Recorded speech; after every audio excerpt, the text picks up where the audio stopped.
تو اللہ کے نبی نے اس دور کے اندر برائیوں کو اس طریقے سے ختم کیا. زناکاری کو اس طرح ختم کیا. معلوم ہے ایک نوجوان آدمی آئے اللہ کے رسول کے پاس.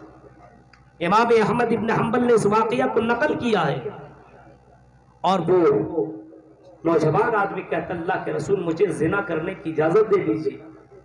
آپ نے کہا کیا کہہ رہے ہو, زنا کرنے کی اجازت؟ ہاں اللہ کے رسول. آئے اللہ کے رسول میں اپنے خواہشات کے اوپر کنٹرول نہیں کر پاتا ہوں. جب میں کسی لڑکی کو دیکھتا ہوں تو اس کا پیچھا کرنے لگتا ہوں, میں اس کے پیچھے پیچھے چلنے لگتا ہوں, اس کے ہاتھ پکڑنے لگتا ہوں, اس کو اپنے طرف کھینچنے کی کوشش کرنے لگتا ہوں. اے اللہ کے نبی مجھے پرمیشن چاہیے, اجازت چاہیے. اے اللہ کے نبی مجھے ہری جھنڈی دے دیجیے, مجھے یہ سند دے دیجیے کہ میں کسی بھی ایسی لڑکی کو دیکھوں جو بہت ہی زیادہ خوبصورت ہو, اس کے ساتھ میں غلط کام کر لو, مجھے کوئی گناہ نہ ہو. آپ نے فرمایا جان رہے ہو تم کیا کہہ رہے ہو؟ کہا اللہ کے نبی جان رہا ہوں. آپ اگر اجازت دیں گے تو میرے لیے بہت اچھی بات ہوگی. آپ نے فرمایا سنو اے صحابی, اے نوجوان سن, اگر تمہیں یہی کرنا ہے تو میری چند سوالوں کے جواب پہلے دو. کہا کیا دوں؟ بولی اللہ کے رسول آپ پہ سوالات کیا ہیں؟ آپ نے فرمایا بتاؤ تمہاری ماں ہے؟ کہا کہ یہ بتاؤ کوئی تمہاری ماں کے ساتھ زنا کرے, تم کیا زنا کرنے کی اجازت دو گے؟ تمہارا ری ایکشن کیا ہوگا؟ کہا اللہ کے نبی میری ماں کے ساتھ کوئی زنا کرے میں کیسے برداشت کروں؟ تلوار لوں گا اور اس کی گردنیں اڑا دوں گا, اس کو دنیا کے اندر زندہ رہنے نہیں دوں گا, اس کو 2-4 ٹکڑوں میں بانٹ کر کے میں رکھ دوں گا. کہا کہ اگر تمہاری بہن کے ساتھ کوئی زنا کرے تو بتاؤ تمہارا ری ایکشن کیا ہوگا؟ کہنے لگا اللہ کے نبی میری بہن کے ساتھ کوئی زنا کرے, میری بہن کو پکڑے چھیڑے, میری بہن کے ساتھ غلط کام کرے تو اللہ کے نبی میں اس کو زندہ نہیں رہنے دوں گا, ایک پل تک میں اس کو زندہ نہیں رہنے دوں گا, اس کو بوٹی بوٹی کر کے رکھ دوں گا, اس کو زمین میں گاڑ کر کے پھینک دوں گا. کہا کہ اگر یہی معاملہ تیرے رشتہ دار کے ساتھ کیا جائے, تیری چچی کے ساتھ, تیری خالہ کے ساتھ, تیرے موسی کے ساتھ, تیری دیدی کے ساتھ, تیری بہن کے ساتھ اور رشتہ داروں کے ساتھ یہی کام کیا جائے, جس چیز کی پرمیشن تم مانگ رہے ہو, کیا تمہارا ری ایکشن ہوگا بتاؤ؟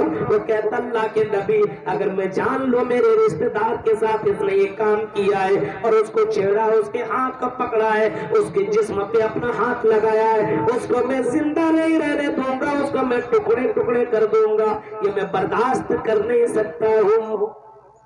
کہا کہ یہی کرو گے؟ کہا کہ ہاں. آپ نے فرمایا اے نوجوان سنو اگر میں تمہیں اجازت دے دوں, کہاں تم یہاں سے نکلو, کہاں تم کسی لڑکی کو, خوبصورت لڑکی کو دیکھو, بولا ہاں, تم اس کو پکڑو گے, بولا ہاں, اس کے ساتھ تم غلط کام کرو گے, بولا ہاں. آپ نے فرمایا بتاؤ وہ لڑکی بھی تو کسی کی بہن ہوگی, کسی کی ماں ہوگی, کسی کی بیٹی ہوگی, کسی کی خالہ ہوگی, کسی کے رشتہ دار ہوگی. جب تم اس چیز کو پسند نہیں کرو گے تو دوسرے لوگ اس بات کو کیسے پسند کریں گے؟ نبی کا انداز ذرا دیکھیے, زنا سے روکنے کا طریقہ جناب محمد رسول اللہ سے سیکھو اور ذرا دیکھو آپ نے کس انداز سے اس کو سمجھایا. فوراً کہنے لگا اللہ کے رسول مجھے شیطان نے بہکا دیا تھا, میرے دل و دماغ کے اندر بھی یہ بات نہیں آئی. اے اللہ کے رسول میرے لیے دعا کر دیجئے, مجھے اللہ تعالیٰ زنا کاری سے بچائے, غلط کاموں سے بچائے. آپ نے اپنے دستے مبارک اس کے سینے پہ رکھا اور آپ نے دعا مانگی, نظریں آسمان کی طرف کی اور آپ نے دعا مانگی اللہم طہر قلبہ وحسن فرجہ. اے اللہ اس کے دل کو صاف کر دے، پاک کر دے، اے اللہ اس کی شرم کا کی حفاظت فرما۔ راوی حدیث لکھتے اللہ کے نبی صلی اللہ علیہ وسلم کی اس دعا کے بعد اس نوجوان کے سامنے کئی خوبصورت لڑکیاں آئی، لیکن اس نوجوان نے کبھی بھی پلٹ کر کے لڑکیوں کی طرف نہیں دیکھا۔ غور کرو میرے بھائیو، جو راستہ تم اپنا رہے ہو اور جن لڑکیوں کے پیچھے تم جلسوں میں بھاگتے ہو اور دوسری بہنوں کے اوپر نسلیں دوڑاتے ہو، کبھی کبھی سوچ لو میری بہن کے ساتھ بھی یہ معاملہ ہو سکتا ہے، میری بیٹی کے ساتھ بھی یہ معاملہ ہو سکتا ہے، میری رشتہ داریوں کے ساتھ یہ معاملہ ہو سکتا ہے۔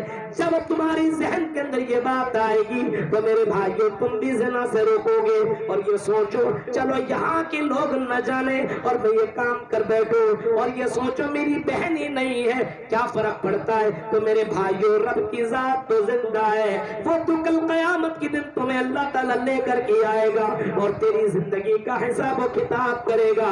اس اللہ کے سامنے تم کیا جواب دو گے؟ وہ جو سچی ہے وہ نبی تم کو پاک صاف کرنے کے لیے دنیا کے اندر آئی، کئی برائیوں سے پاک کیا۔ شراب کی لت اتنی زیادہ تھی عرب کی سرزمین کے اندر، شراب کے بغیر کوئی نہیں رہ پاتے تھے۔ ابھی موبائل کے اوپر پابندی لگا دو، کوئی موبائل نہیں چلائے گا۔ اے مولوی صاحب اپنے بھاشن اپنے پاس رکھ، ہم بیوی چھوڑ سکتے لیکن موبائل نہیں چھوڑ سکتے، کیونکہ آج موبائل کا نشہ اتنا زیادہ ہے کہ موبائل کے بغیر آدمی رہ نہیں پا رہا ہے، موبائل چاہیے۔ ایک بیٹے نے تو اپنے باپ سے کہا مجھے موبائل دلاؤ، باپ نے کہا بھی پڑھ، موبائل بھی دے دیں گے تو برباد ہو جائے گا۔ اچھا، رات میں اس نے چھری لی، تلوار چاقو لیا بیٹے نے اور اپنے باپ کی گردن کے اوپر وہ چاقو مار دیا، چھری چلا دی، گردن الگ کر دی۔ آج موبائل کا نشہ اتنا زیادہ ہے، یہ موبائل آج تو وقت کا قاتل بن چکا ہے، آج یہ موبائل اپنے نوجوانوں کی زندگیوں کو برباد کر رہا ہے۔ اگر میں کہہ دوں موبائل کوئی نہیں چلائے گا حرام ہے، اس مولانا کو مت بلاؤ، اگر میں بول دوں موبائل چلاؤ سب کچھ جائز ہے، تو میرے بھائی ہاں موبائل ہے، آج موبائل کے بغیر کوئی جی نہیں پا رہا ہے، اتنا نشہ اس کے اندر آ گیا ہے۔ یہ ایسی نشہ ہے کہ موبائل چلا رہا ہے، آزان ہو رہی ہے کوئی فکر نہیں ہے، سامنے سے باپ آ رہا ہے کوئی فکر نہیں، بھائی گزر رہا، بہن گزر رہی ہے، کوئی ٹینشن، ایسا لگا ہوا ہے میرے بھائیوں، اتنا زیادہ موبائل سے چپکا رہتا ہے۔ اس دور کے اندر نبی اکرم کے زمانے میں لوگ شراب سے ایسی چپکے رہا کرتے تھے، بس شراب شراب شراب، صبح شام شراب شراب شراب، اتنا زیادہ پیا کرتے تھے۔ اللہ کے نبی نے اچانک شراب کے اوپر پابندی نہیں لگائی۔ یسألونک عن الخمر والمیسر، پوچھا گیا شراب اور جوئے کے بارے میں، یسألونک عن الخمر والمیسر، آپ نے یہ نہیں کہا حرام ہے، بہت بری چیز ہے، صرف اتنا فرمایا قل فیہما اسم کبیر، گناہ ہے، اس کے اندر فائدے کم نقصان زیادہ ہے۔ قل فیہما اسم کبیر ومنافع للناس، ہاں کچھ فائدہ تو ضرور ہے لیکن نقصان بہت ہی زیادہ ہے۔ آپ نے اس طریقے سے آپ نے فرمایا، قرآن کی آیت کو پڑھ کر کے لوگوں کو سنایا، ایک ہی مرتبہ شراب کو حرام نہیں کیا بلکہ دوسری مرتبہ آپ نے شراب کے تعلق سے یہ فرمایا، کیونکہ آپ جانتے تھے لوگوں کا دل شراب سے بہت زیادہ لگا ہوا ہے۔ قرآن کی دوسری آیت اتری، لا تقربوا الصلاۃ وانتم سکارى، اور لوگوں نماز کے قریب مت جاؤ جب تم شراب کی، جب تم نشے کی حالت میں ہو، شراب پی لو تو نماز کے قریب مت جاؤ، کیونکہ کتنی نمازیں تم نے پڑھی تم کو پتہ ہی نہیں چلے گا، جب تم شراب پی لو گے تو نماز کے قریب مت جانا۔ لوگ شراب دھیرے دھیرے کم کرنے لگے، کیونکہ شراب پیتے تو ان کو لگتا تھا کہ میں نشے میں نماز پڑھنے کیسے جاؤں گا، اب اسی وقت شراب پہ رات میں پی لیا، اب صبح تک تو نشہ ٹوٹ ہی جاتا تھا، ختم ہو جاتا تھا، نماز پڑھنے چلے جاتے تھے، نماز پڑھ کر کے آئے پھر شراب پی لی، اس کے بعد ظہر تک نشہ چلا جاتا تھا، ختم ہو جاتا تھا، پھر ظہر کی نماز پڑھ لی، اب ظہر کے بعد نہیں پیتا تھا، ابھی تو فوراً عصر کی نماز ہو جائے گی، عصر کے بعد مغرب تک نہیں پیتا تھا، دھیرے دھیرے شراب سے چھوٹنے لگے، یہاں تک کہ اللہ کے نبی صلی اللہ علیہ وسلم کے اوپر قرآن کی جب یہ آیت اتری، انما الخمر والمیسر والانصاب والازلام رجز من عمل الشیطان، قرآن کی آیت اتری تو ایک صحابی ایک اعلان کرنے والا اعلان کرتا ہے محمد رسول اللہ کی اجازت سے. آپ نے فرمایا لوگوں سے اب بتا دو شراب حرام، کوئی شراب نہ پیے، کیونکہ شراب پینے والا بڑا گنہگار ہوگا. جو شراب پیے گا 40 دن تک اس کی کوئی عبادت قبول نہیں ہوگی. شراب پینے والا اگر شراب کی حالت میں مر گیا تو جہنم کے اندر جائے گا. آپ نے باقاعدہ اس میسنجر سے اعلان کرنے والے سے کہا جاؤ کہہ دو شراب حرام کر دی گئی ہے. وہ آدمی دوڑتا ہوا مدینہ کی سرزمین کے اندر اعلان کرتا ہے، اعلان کرتا لوگوں سنو شراب تمہارے پر حرام کر دی گئی ہے، تم شراب نہ پیو. حضرت ابو طلحہ کے گھر کے اندر حضرت انس رضی اللہ تعالیٰ عنہ لوگوں کو شراب پلا رہے تھے. ان کے کانوں کے اندر بھی آواز آئی اور لوگوں شراب مت پیو، جناب محمد رسول اللہ نے اس شراب کو حرام قرار دیا ہے. حضرت انس کہتے ہیں کہ میں نے اپنی آنکھوں سے لوگوں کو دیکھا شراب کو اپنے ہاتھوں سے پھینکتے ہوئے، شراب کی بوتل کو اور شراب کے گلاس کو، بھرے ہوئے گلاس کو. نبی اکرم کی آواز آئی فوراً زمین میں پھینک دیا. یہ بھی گوارا نہ کیا کہ چلو شراب اتنا پی لو جتنا گلاس میں موجود ہے، شراب پھینک دی اور شراب پینا گوارا نہ کیا. میرے بھائیو نبی کی بات آئی فوراً آمنا وصدقنا کہہ دیا اور اللہ کے نبی کی اس بات کے اوپر اتنا یقین کیا کہ زندگی میں کبھی بھی دوبارہ شراب نہ پی. اس طریقے سے اللہ کے نبی نے لوگوں کے درمیان میں برائیوں کو ختم کیا. وَيُزَكِّيهِمْ اللہ کے نبی نے لوگوں کے درمیان سے برائیوں کو ختم کیا، پاک صاف کیا. آج ہمارے یہاں کیسے ختم ہوگا؟ یہ برائیاں کیسے ختم ہوں گی؟ کبھی آپ سوچتے ہیں؟ حالانکہ معلوم ہے لا نبی بعدی، کوئی نبی کوئی رسول نہیں آئے گا، کوئی رسول کوئی پیغمبر رشی منی دنیا کے اندر اب آنے والا نہیں ہے. ہماری لڑکیوں کے اندر یہ سدھار کب آئے گا؟ کیسے آئے گا؟ ہماری لڑکیاں میک اپ کر کے جو چلا کرتی ہیں سڑکوں کے اندر گلیوں کے اندر اپنے جسم کو دکھاتے ہوئے، اپنے چوڑیوں کی کھنک سناتے ہوئے، اپنے بال کو لہراتے ہوئے اور اپنے جسم کی خوبصورتیاں دکھاتے ہوئے، خوشبو لگاتے ہوئے راستوں میں چلنے والی ہو، بتاؤ تم کس انتظار میں ہو؟ کیا سوچتے ہو کہ دنیا کے اندر اور بھی نبی آئیں گے، ہم اس نبی کے بات کے اوپر یقین کریں گے؟ اللہ کے نبی نے فرمایا تھا نہیں، اب کوئی نبی کوئی رسول کوئی پیغمبر میرے بعد نہیں آئے گا.